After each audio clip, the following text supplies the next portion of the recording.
राहुल गांधींच्या पाठीमागे 27 देशाचे प्रतिनिधी उभा राहिले. हे पाहून संपूर्ण केंद्र सरकारमध्ये खळबळ उडाली. या ठिकाणी पंतप्रधान मोदी हवे होते, पण त्या ठिकाणी राहुल गांधी कसं काय आले? आणि 27 देशांच्या प्रतिनिधींनी राहुल गांधींची भेट का घेतली? याचं कारणही तसंच आहे. पण या 27 प्रतिनिधींमुळे भाजपचे नेते अस्वस्थ झालेत. नेमकं असं झालंय तरी काय? 27 देशांचे प्रतिनिधी राहुल गांधींना भेटले तरी का? त्यांच्या भेटीमागचं काही मोठं कारण होतं का? राजकारणामध्ये मोठा बदल घडणार आहे का? चला संपूर्ण सविस्तर माहिती आपण आजच्या व्हिडिओमधून जाणून घेऊ. चॅनलवरती नवीन असाल तर सबस्क्राईब करायला विसरू नका.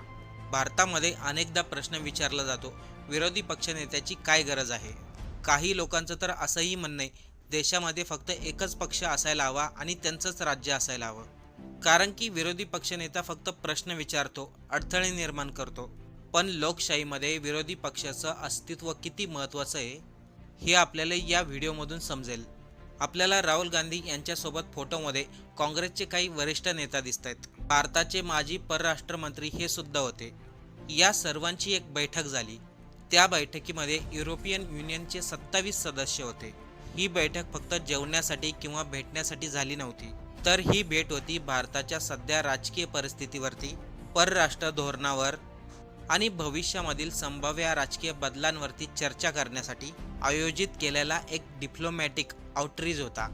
आता एकदम साध्या सोप्या शब्दामध्ये आपण सांगणार आहोत, नेमकं 27 देशाचे प्रतिनिधी राहुल गांधींना का भेटले, त्यामुळे सर्वांनी लक्ष देऊन ऐका. याचं उत्तर लोकशाही व्यवस्थेमध्ये दडलेलं आहे. कोणताही देश असो, मग तिथे फक्त सत्ताधारी पक्षाशी संबंध ठेवले जात नाहीत. मोठे मोठे देश, आंतरराष्ट्रीय संघटना विरोधी पक्ष नेत्याला देखील भेटतात.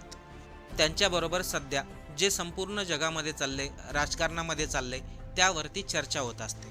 कारण की प्रत्येक देशाला माहिती आहे, लोकशाही ही सत्ता कायमची एका पक्षाकडे कधीच राहत नसते.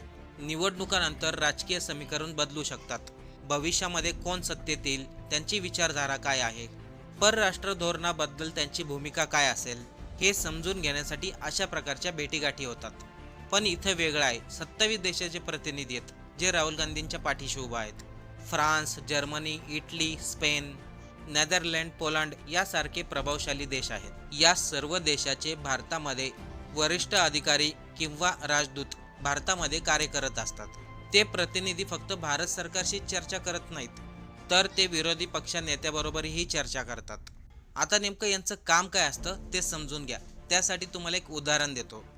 भारताचे पंतप्रधान नरेंद्र मोदी यांचा अमेरिकेमधील एक जुनं विधान आहे. त्यांनी विधान केलं होतं, अबकी बार ट्रम्प सरकार. त्यांच्या त्या घोषणेमुळे मोदींवरती टीकाही झाली होती. कारण की एक विशिष्ट नेत्याशी जवळीक दाखवल्याने सत्ता बदलानंतर संबंध पुन्हा मजबूत करावे लागतील. जागतिक राजकारणामध्ये कोणताही देश आपली संपूर्ण गुंतवणूक किंवा विश्वास एका व्यक्तीच्या भरवशावर किंवा एका पक्षाच्या भरवशावर ठेवत नसतो. त्यामुळे आज भारतामध्ये युरोपियन युनियन देशातील विरोधी पक्ष नेत्यांबरोबर संबंध साधत आहे. आता ही भेट अशा वेळेस झाली ज्यावेळेस भारत आणि युरोप यामध्ये एक मोठ्या व्यापाराबद्दल करार होणार आहे. काही काळापूर्वी अमेरिकेने भारतावरती टॅरिफ लावले होते, हे आपल्याला सर्वांनाच माहिती आहे. तेव्हा भारताने फ्री ट्रेड कराराकडे पावले उचलली होती. त्यामुळे युरोपियन युनियन सोबत करार अत्यंत महत्त्वाचा मानला जातोय. अनेकांनी त्यांना मदर ऑफ ऑल डील्स असं देखील म्हटलं आहे. आता युरोपाला भारताबरोबर व्यवहार करायचे, त्यामुळे भविष्यातील आणि सध्याचं राजकारण त्यांना जाणून घेणं गरजेचं असतं. आता ज्या दिवशी राहुल गांधींची युरोपियन देशातील युनियन बरोबर बैठक चालू होती, त्याच दिवशी भाजपने राहुल गांधींवरती आरोप केला. राहुल गांधी परदेशाच्या दौऱ्यावरती जातात, तिकडे लाखो रुपये खर्च करतात, भारत सरकारचा पैसा वेस्ट करतात. पण त्याच वेळेस 27 देशाचे प्रतिनिधी राहुल गांधींच्या बाजूला उभा राहिल्याने केंद्र सरकारचं तोंडच बंद झालं. त्यावरून हे स्पष्ट झालं, राहुल गांधींना जागतिक स्तरावरती किती महत्त्व आहे.